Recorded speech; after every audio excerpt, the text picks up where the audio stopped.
My name is Carolina Dawson. I'm 32.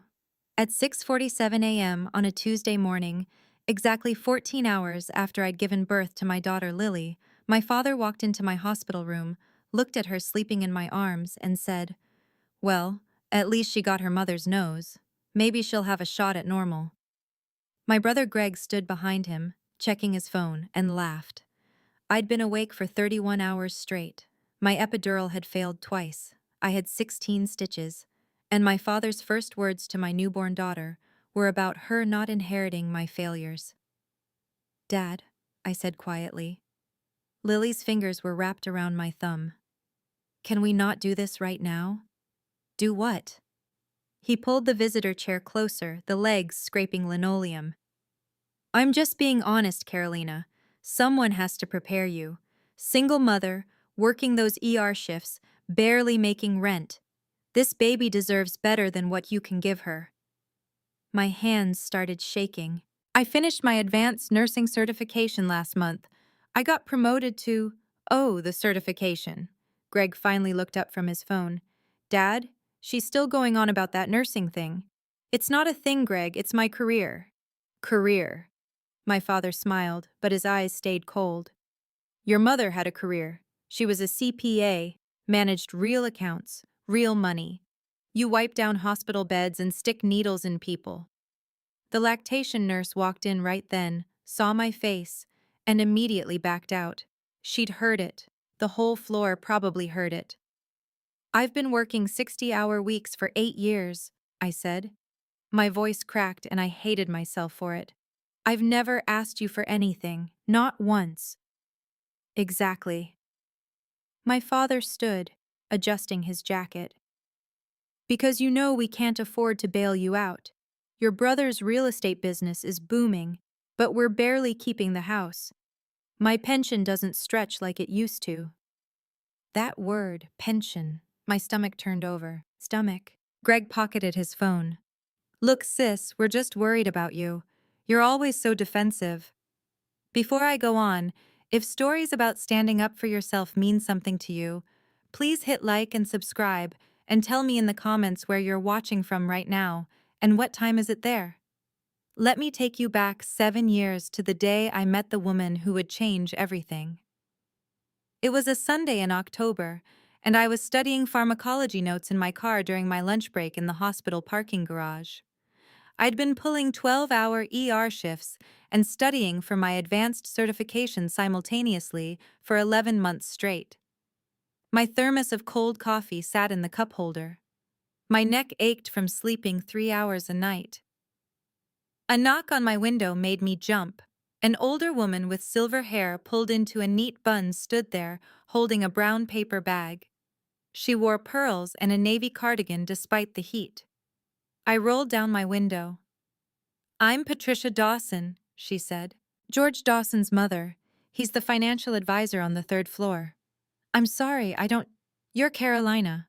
I've seen you here every day for 3 weeks, eating vending machine crackers and studying in your car." She held out the bag. "Homemade chicken salad sandwich, apple slices, and a real cookie. Not that packaged nonsense." I stared at the bag. "Why would you—" "Because you remind me of someone." She smiled, and something about it made my throat tight. "May I sit?" I unlocked the passenger door. Patricia settled in, smoothing her skirt. "I was a CPA for 42 years, retired now.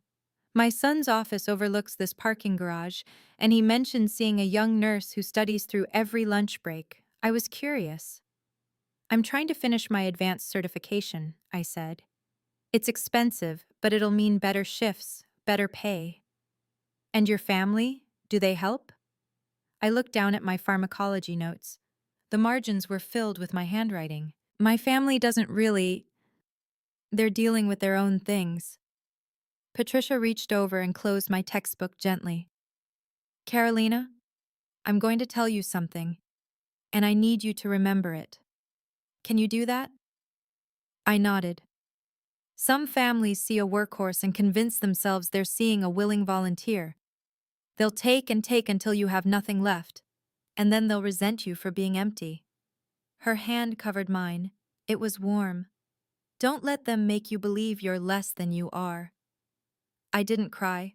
I'd trained myself not to cry years ago, but my hands shook when I unwrapped that sandwich. From that day on, Patricia brought me lunch every Sunday. We talked about her late husband, her son George, her years balancing corporate books.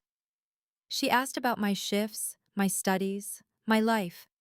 She never asked about my family again after I told her once, quietly, that my father called me the disappointing daughter, and my brother was the golden child who could do no wrong. On my certification graduation day, Patricia and George were the only people in the audience. My father had said he was too busy. Greg didn't respond to my text. Patricia hugged me afterward, smelling like jasmine perfume and vanilla cake. "I'm so proud of you, little star," she whispered. "And I promise you, I will always find a way to help you shine." That was the last time I saw her healthy. 3 months later, she was diagnosed with stage 4 pancreatic cancer. She died 6 weeks after that, on a Wednesday morning while I was in the middle of my ER shift. But I'm getting ahead of myself. The real nightmare started 6 months before Lily was born. I came home to my apartment, a cramped one-bedroom in a neighborhood my father called the kind of place people end up not choose, and found a voicemail from him on my phone. His voice was clipped, formal. "Carolina, it's your father. I need you to call me back immediately. It's about the house." The house. The 3-bedroom colonial on Sycamore Street where I'd grown up, where my father still lived, where Greg visited every Sunday for dinner and brought his perfect wife and perfect plans. I called back at 11 p.m. after my shift. "Finally," my father answered. "Do you have any idea what time it is?" "You said to call you back. I just got off work." "The house is being foreclosed on." His voice was flat, matter of fact. "I'm $67,000 behind on the mortgage. The bank sent a final notice. We have 90 days. My brain stuttered. "What? How is that possible? You've lived there for 30 years. Your mother handled the finances before she died. I thought I had it under control, but the adjustable rate reset 3 years ago and I didn't realize." He stopped. "It doesn't matter. What matters is I'm about to lose everything, and your brother can't help. His real estate investments are all tied up." "Dad, I don't have $67,000. I'm not asking you for $67,000. His tone sharpened. "I'm informing you that the house you grew up in, the house with your mother's garden and your childhood memories, is going to be sold to strangers. I thought you'd want to know." The line went dead. I sat on my apartment floor for 20 minutes, staring at nothing. Then I opened my laptop and started calculating. My certification had bumped my salary to $68,000 a year. After taxes, rent, car payment, student loans, and basic living expenses, I had approximately $1,200 left over each month.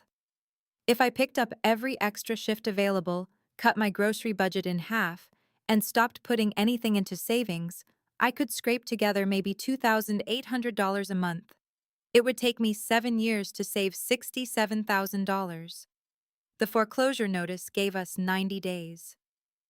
I called George Dawson's office the next morning. "Carolina," George's voice was warm. "How are you holding up?" "I need help," I said. "It's complicated, and I don't know who else to ask." We met that afternoon at a coffee shop near the hospital. I explained everything. My father's foreclosure, the $67,000 debt, my calculations, my desperation. George listened without interrupting. When I finished, he pulled out a leather portfolio. "My mother left specific instructions," he said quietly. "She set aside funds in a trust for situations exactly like this. She predicted—" He paused, choosing his words carefully. "She predicted your family might put you in an impossible position." "Patricia set aside money for me?" "Not exactly for you. For situations where you'd need help your family wouldn't provide." George slid a document across the table. "This is a revocable trust. It can disperse funds for specific purposes: medical emergencies, housing crises, education. Your father's foreclosure qualifies." My hands trembled as I read. This says the trust can pay up to $3,000 per month for housing stabilization. Correct, but there's a condition. George's expression was serious. The payments must be anonymous. Your father cannot know where the money is coming from.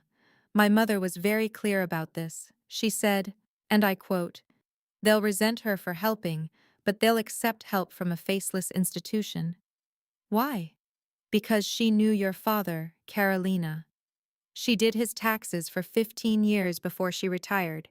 She knew exactly what kind of man he was. I signed the paperwork that day. For the next 84 months, 7 full years, I funneled $2,800 of my own salary into that trust every single month. George structured it so the payments went directly to the mortgage company with a notation, pension adjustment payment. My father never questioned it. He thought it was some kind of government correction, a delayed benefit he'd earned. I worked 70-hour weeks. I wore scrubs until they had holes. I ate ramen and peanut butter sandwiches. I drove a car with 190,000 miles and a check engine light that never turned off. I never took a vacation, never bought new clothes, never went out with friends, and I never told anyone. My father thought his pension had been corrected. Greg thought Dad had figured out his finances. The bank thought an anonymous benefactor had set up an auto payment plan. I saved their house. I saved my father's dignity. I saved my brother's inheritance. And my father looked at my newborn daughter and said she deserved better than me. I was discharged from the hospital 48 hours after Lily was born. My apartment felt smaller than ever with a bassinet and diaper boxes crowding the living room. My best friend Sarah came over with casseroles and baby clothes and stayed for 3 hours, holding Lily while I showered for the first time in 2 days. "Your family didn't visit again after that first morning?" Sarah asked carefully. "My dad called once, asked if I needed anything. I said no. I pulled my wet hair into a bun. He said, 'Good, because we're stretched thin as it is.'" Sarah's jaw tightened. "Lena, you know that's not normal, right? The way they treat you?" "It's fine." I took Lily from her arms, breathing in that newborn smell. "I'm used to it." But I wasn't fine. 3 weeks later, I went back to my ER shifts. 12 hours on my feet, pumping breast milk in the supply closet, running on 4 hours of sleep. My attending physician, Dr. Marcus Chen, pulled me aside after I'd been back for a week. "Dawson, you're one of my best nurses, but you look like you're about to collapse. What's going on?" "New baby," I said. "Just adjusting." "Where's your family? Your parents helping?" I focused on updating a patient chart. "They're busy." Dr. Chen studied me for a long moment. "If you need a lighter schedule for a few months, I can arrange it. We have a maternal leave extension program." "I can't afford lighter hours. The hospital has resources." "I'm fine, Dr. Chen, really." But I wasn't fine. I was drowning. And then, on a Thursday night in late September, my father showed up at the hospital. I was at the nurse's station, finishing my notes from a trauma case, a car accident victim who'd coded twice before we stabilized him. My scrubs were splattered with blood. My hands smelled like latex gloves and antiseptic. I had 4 hours left in my shift. "Carolina." I looked up. My father stood there in a pressed suit, like he'd come from somewhere important. Behind him, Greg carried a briefcase. "What are you doing here?" I asked. "We need to talk." My father glanced around at the busy ER. "Privately." "I'm working. It'll take 5 minutes." Dr. Chen was watching from across the ER. I caught his eye, and he nodded. "Take your break." We went to the consultation room, a small space with 4 chairs and a box of tissues on the table. My father sat. Greg stood by the door. "I'm selling the house," my father said. The words didn't make sense. "What?" "I've received an offer. $480,000. After paying off the mortgage and closing costs, I'll clear about $390,000. Your brother and I have discussed it, and we're splitting the proceeds." My brain was moving too slowly. You're selling the house I saved. What are you talking about? Greg frowned. You didn't save anything. The foreclosure. My voice rose. 7 years ago, you were $67,000 behind, and you were going to lose everything. My father waved a hand dismissively. That was resolved through my pension adjustment.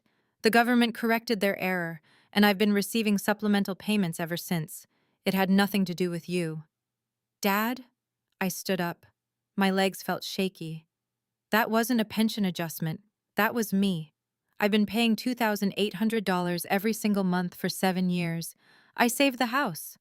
Greg laughed. Actually laughed. Lena, you're an ER nurse. Where would you get $2,800 a month? That's like what, half your salary? I worked extra shifts. I cut every expense. I haven't bought new clothes in 7 years. I drive a car that barely runs. I did it because you're my family. My father's expression didn't change. Carolina, I don't know what fantasy you've constructed, but the pension adjustment came from the federal government. I have the paperwork. It's documented. It came from a trust, I said desperately. Patricia Dawson's trust. George Dawson administered it. I can prove— Patricia Dawson? My father's voice turned icy. That woman who used to bring you lunch? Carolina, she died years ago. You're using a dead woman's name to claim credit for something you had no part in? That's actually sick, Greg added. Using a dead woman. Call George Dawson, I said. My hands were shaking so badly I had to clasp them together. Call him right now, he'll tell you. I'm not calling anyone. My father stood. Your brother and I came here as a courtesy to inform you of the sale. We wanted you to know before the listing went public. If you have personal items still stored in your old bedroom, you have 30 days to collect them. 30 days. I repeated it like it was a foreign language. The house sells in 60 days. Closing is scheduled for November 15th. He straightened his tie.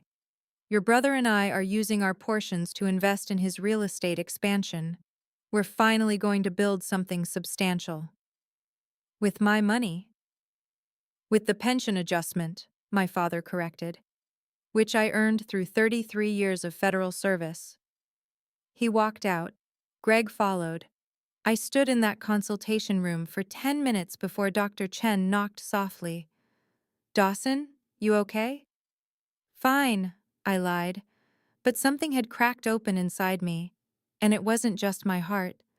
I went home that night and pulled out every bank statement from the past 7 years. I'd kept copies of everything, every transfer to the trust, every confirmation number, every email from George Dawson confirming the mortgage payments had been processed.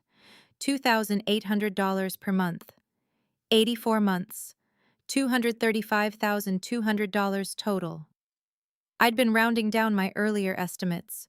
With the interest adjustments, the actual total was $234,400, $250,000.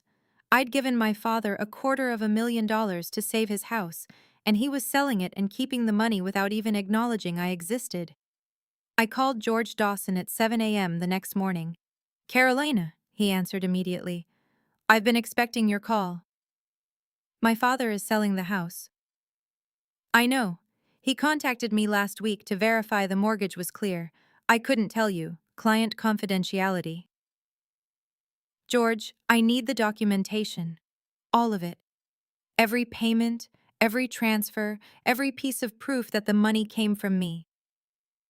I have it ready. His voice was gentle. My mother anticipated this exact scenario. She left instructions for me, sealed instructions I was only allowed to open after her death. Would you like to know what they said? Yes. When Donald Dawson tries to take credit for Carolina's sacrifice, give her everything. Every bank record, every canceled check, every receipt. And give her the letter I wrote for her. She'll know when the time is right. My throat closed. Patricia left me a letter? She left you several things. Can you come to my office today? I took a personal day, my first in 7 years, and met George at 2 p.m. His office was exactly as I remembered from visiting with Patricia. Neat, professional, with family photos on the credenza. George handed me a large manila envelope sealed with red wax. "Everything's in here," he said. "Copies of every trust disbursement, your canceled checks to the trust, the mortgage company's records showing the anonymous payments, your bank statements proving the money came from your account, and Patricia's letter." I held the envelope like it might dissolve. "There's one more thing." George pulled out a smaller envelope, cream-colored and expensive-looking. "This is from me, not my mother. It's a notarized statement explaining the trust structure, confirming you were the sole contributor, and documenting your father's knowledge, or lack thereof, about the source of the funds." "Why would you do this?" "Because my mother loved you like a daughter." His eyes were damp. "And because watching you work yourself to exhaustion while your family takes credit for your sacrifice makes me physically ill." I opened Patricia's letter right there in his office. It was written in her precise handwriting, on cream stationery that smelled faintly of jasmine. "Dear Carolina, if you're reading this, then I'm gone, and your father is doing exactly what I knew he would do. He's taking credit for your sacrifice, while simultaneously believing you incapable of making one. Do you remember the Sunday I brought you chicken salad and told you about workhorses and volunteers? I knew then what your family was. I'd done your father's taxes for 15 years. I knew his income, his spending, his priorities. I knew he'd never listed you as a dependent after you turned 18, even though he could have saved money. I knew he claimed your brother's business losses, but never helped pay for your nursing school. I knew if you saved his house, he'd never acknowledge it. Men like your father can't admit their daughters saved them. It would destroy the story they tell themselves about who matters. The original trust documents are with my son George. His office is at 847 Northwest 23rd Avenue. The copies in this envelope are incomplete, not enough to prove anything in court, but enough for you to know I'm telling the truth. Inside this envelope, 84 months of canceled checks from your account to the trust, 84 months of trust disbursements to the mortgage company's records showing pension adjustment payment notations, your bank statements showing your account balance dropping to double digits multiple times, a notarized letter from me, dated 3 months before I died, explaining the entire arrangement. There's also $50,000 in a separate account George will release to you. It's not repayment. You can never be repaid for what you've given. It's emergency funds, for Lily, when she comes. Yes, I knew you'd have a daughter. I didn't need to be psychic. I saw the way you looked at the babies in the hospital nursery. You are not the disappointing daughter. You are not the one who needs fixing. You are the one who holds everything together, while everyone else takes credit for not falling apart. All my love, little star. Patricia Rose Dawson. I read it 3 times. George handed me tissues. "What do I do with this?" I whispered. "Whatever you need to do," he said.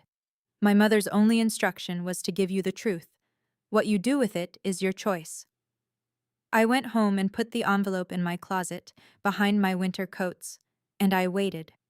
6 weeks later, my father called. "Carolina, we're having a welcome brunch for Lily.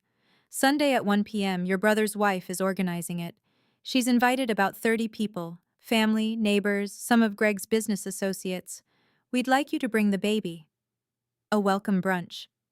Yes, it's important for Lily to know her family. Despite your choices, we want to be involved in her life. I almost said no. Almost said I had to work, or Lily was too young, or I'd come down with something contagious. Instead, I said, "I'll be there." "Good. And Carolina? Wear something presentable. Greg's bringing potential investors. We don't want them thinking the family is—" He paused, struggling.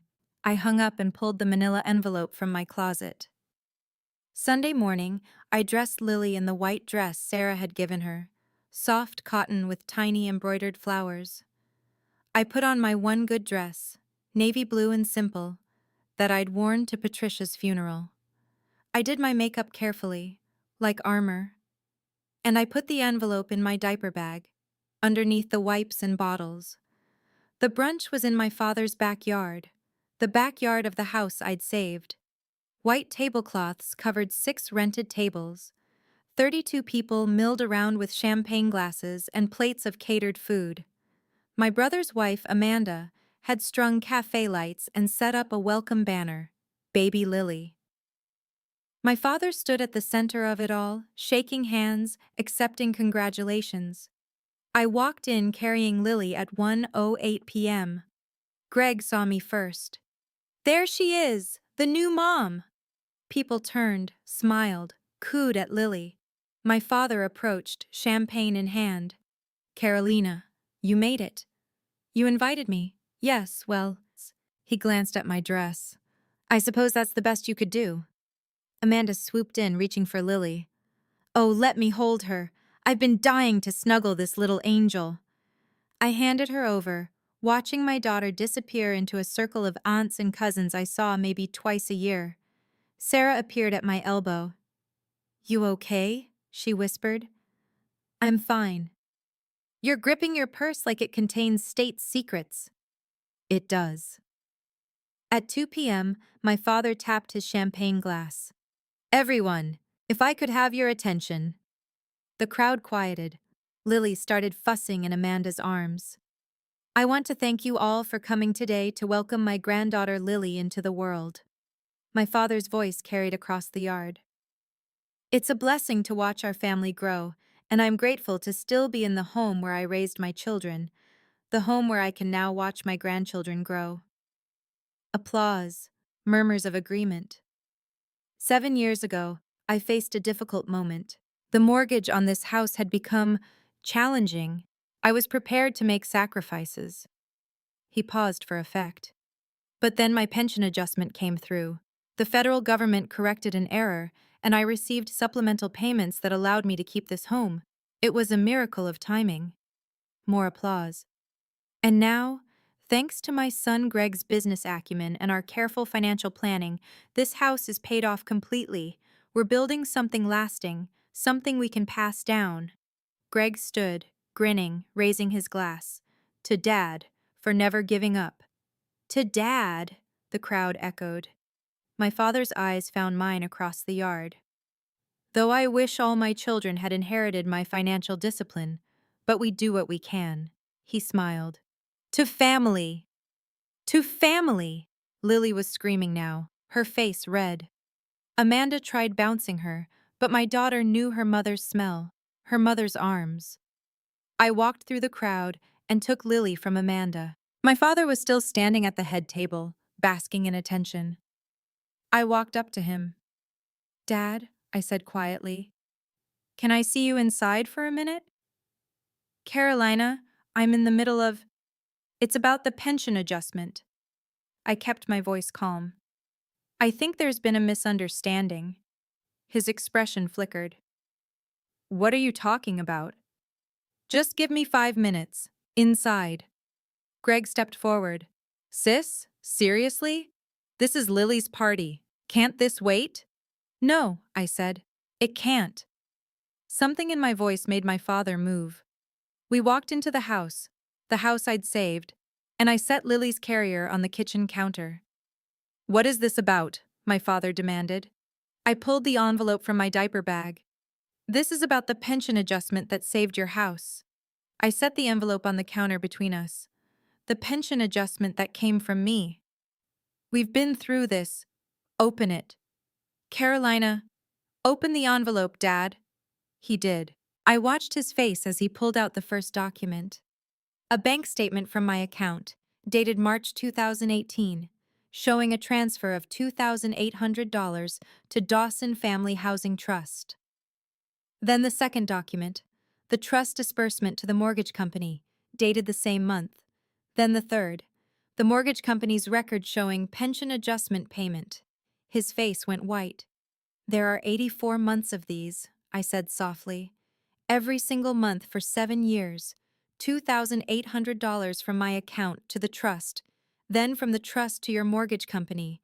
The notation pension adjustment payment was chosen specifically so you wouldn't question it. Who? His voice cracked. Who did this? I did, with help from Patricia Dawson and her son George. Patricia Dawson! He said her name like a curse. That woman manipulated you. That woman saw what you were doing to me and gave me a way to save you without you destroying me for it. I pulled out the next document, Patricia's letter. She predicted everything. She knew you'd take credit. She knew you'd sell the house and keep the money. She knew you'd never admit your daughter saved you. This is... He shuffled through the papers frantically. This is fraud. You forged these... Call George Dawson right now. His number is on the trust documents. He'll confirm every word. I pulled out my phone. Or I can call him. You had no right. I had every right. My voice rose for the first time. I worked 70-hour weeks for 7 years. I lived on ramen and drove a car that barely ran. I pumped breast milk in hospital closets and wore scrubs with holes because I couldn't afford new ones. I gave you $234,400, Dad. $250,000. And you just stood in your backyard and told 30 people you saved this house with your pension. The kitchen door swung open. Greg walked in, followed by Sarah and Amanda. What's going on? Greg demanded. My father tried to shove the papers back in the envelope. Don't. I pulled out a second copy and handed it to Greg. You should see this too, since you're splitting the proceeds from selling the house I saved. Greg scanned the documents. His face changed. This is... Lena, what is this? Proof, I said. Proof that the pension adjustment that saved this house came from me. Every single month. For 7 years. That's impossible. Greg looked at our father. Dad? My father's jaw worked. She's lying. She forged these documents. Call George Dawson, I repeated. He's a financial advisor with 22 years of experience. He administered the trust. He has the originals. Sarah pulled out her phone. I'll call him. Don't! My father's voice cracked. This is a family matter. I'm calling, Sarah dialed. Put it on speaker. George answered on the second ring. George Dawson. Mr. Dawson, this is Sarah Matthews. I'm here with Carolina Dawson and her father, Donald. Carolina has presented documents showing she funded a trust that paid her father's mortgage for 7 years. Can you confirm this? Silence. Then, yes.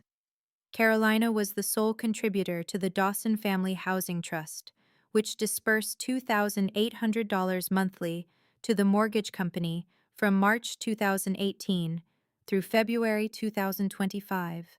Total disbursement was $234,400. I administered the trust per my late mother's instructions. All documentation is legally filed and notarized. Greg's champagne glass slipped from his hand. It shattered on the tile. The payments were noted as pension adjustment payment, George continued. This was intentional, designed to allow Mr. Dawson to accept the help without knowing its source. My mother predicted he would not accept help from his daughter. Why? Greg whispered. Because, George said gently, she knew your father couldn't admit his daughter was capable of saving him. My father's face had gone from white to gray. I didn't know. You didn't want to know, I corrected. When I tried to tell you at the hospital 6 weeks ago, you called me a liar. You said I was using a dead woman's name to take credit for something I didn't do. I didn't. You did. I was crying now, but my voice stayed steady. You stood in the backyard and told everyone you saved this house. You're selling it for $480,000 and splitting the money with Greg. You were going to keep every penny of the $234,400 I gave you without even acknowledging I existed. Amanda had her hand over her mouth. Sarah was crying. Greg set the documents on the counter carefully. Dad, is this true? I didn't know, my father repeated, but his voice was hollow. Yes, you did. I pulled out the final document, a certified letter. This is from the mortgage company sent to you 8 months ago, confirming the final payment from the Dawson Family Housing Trust and thanking you for using their anonymous benefactor program. It lists the trust name, the total amount paid, and George Dawson's contact information. You received this. You knew there was a trust. You chose not to investigate. My father stared at the letter. You chose not to know, I said. Because if you knew, you'd have to admit I saved you. And you'd rather lose your house than admit your disappointing daughter was capable of something your golden child son couldn't do. That's not. Look at your bank account. I wiped my eyes. Check your mortgage statement. Call the mortgage company. Call George Dawson. Call anyone. This is real. This happened. I saved your house. Greg was reading through the documents again, slower this time. His face kept changing. Confusion, disbelief, something that might have been shame. Lena, he said finally. I didn't know. I told you. At the hospital. You laughed. I thought you were. He stopped. I'm sorry.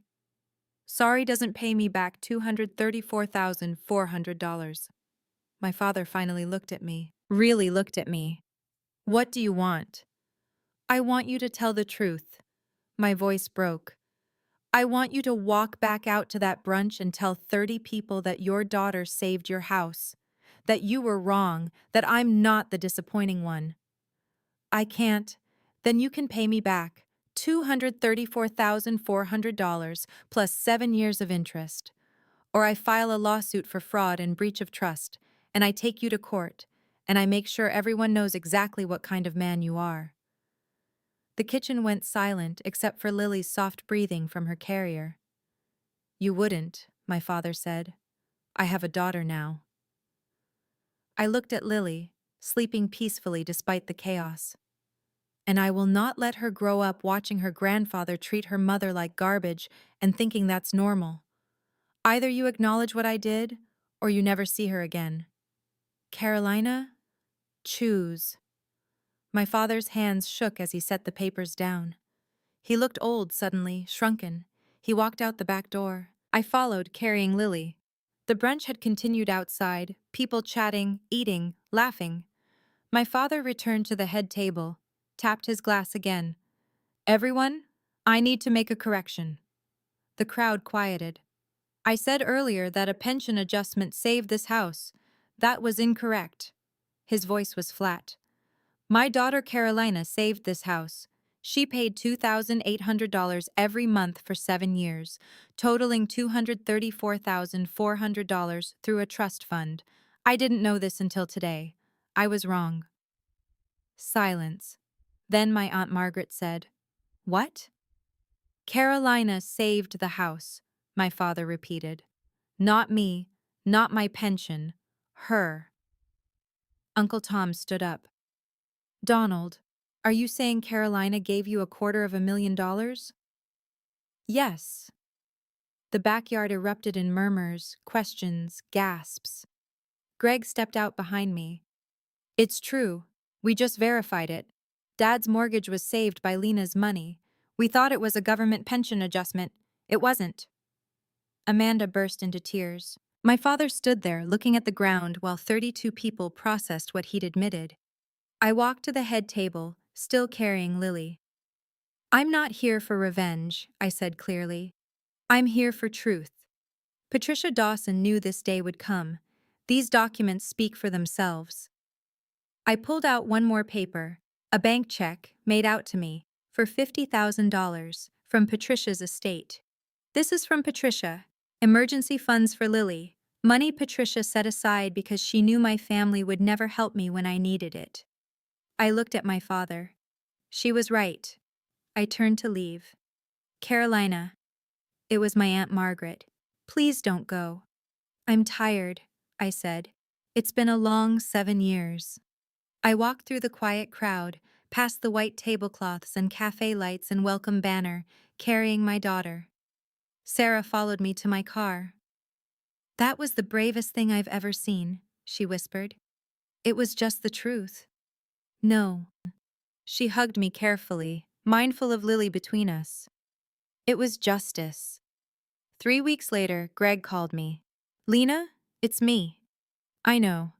Can we talk? In person? We met at a coffee shop near the hospital. Greg looked like he hadn't slept well. Dad's selling the house, he said. But he wants to give you your money back. All of it. $234,400. Plus interest. plus 7 years of interest. We calculated it at 4.5% compounded annually. It comes to about $318,000. I set down my coffee. He's giving me my half of the proceeds, Greg continued. About $195,000. I'm giving you $123,000 of it. That covers the interest. And I'm paying for Lily's college fund. I'm setting up an account today with $50,000. It'll grow by the time she's 18. Why? Because you're right. His voice cracked. I laughed at you. I watched Dad treat you like you didn't matter, and I thought it was funny. I thought you were being dramatic. He wiped his eyes. I read Patricia Dawson's letter. The whole thing. George sent it to me. She saw everything. She knew exactly what Dad was, what I was becoming, and she still believed you were strong enough to survive us. I almost wasn't. I know. He slid an envelope across the table. This is a check for $123,000. And this is the college fund paperwork. It's in Lily's name. You're the trustee. I can't touch it. Dad can't touch it. Only you and Lily. I stared at the envelope. I'm not asking for forgiveness, Greg said. I'm asking for a chance to do better, to be the uncle Lily deserves. Why should I believe you? Because I called Amanda's parents and apologized for lying about paying half the mortgage on our house. They've been helping us for 3 years, and I told them it was my business success. It wasn't. I came clean. He laughed bitterly. You know what Amanda's dad said? He said, "It's about time you learned what your sister already knew. Pride is expensive and honesty is cheaper." I opened the envelope. The check was real. One chance, I said. You mess this up, you're done. I know. And you're going to therapy. Already scheduled my first appointment. And you're going to apologize to Lily when she's old enough to understand what you did. I will.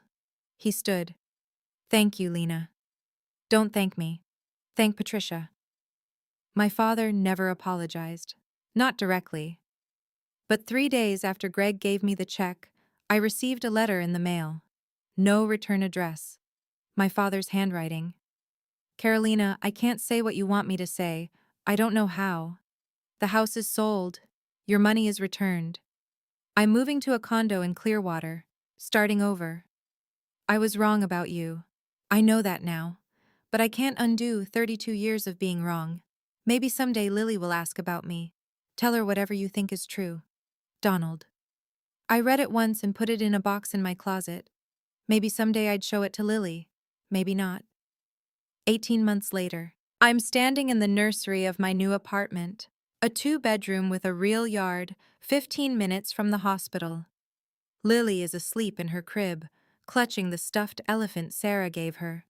The walls are painted soft yellow. There's a rocking chair by the window. On my dresser is a photograph, me and Patricia, taken at my certification graduation, both of us grinning. George gave it to me after the brunch. Next to it is a small brass plaque that reads, Little Star. I work 4 12-hour shifts a week now instead of 6. I have health insurance. I have a savings account with $280,000 in it. I have a daughter who will never wonder if she's disappointing.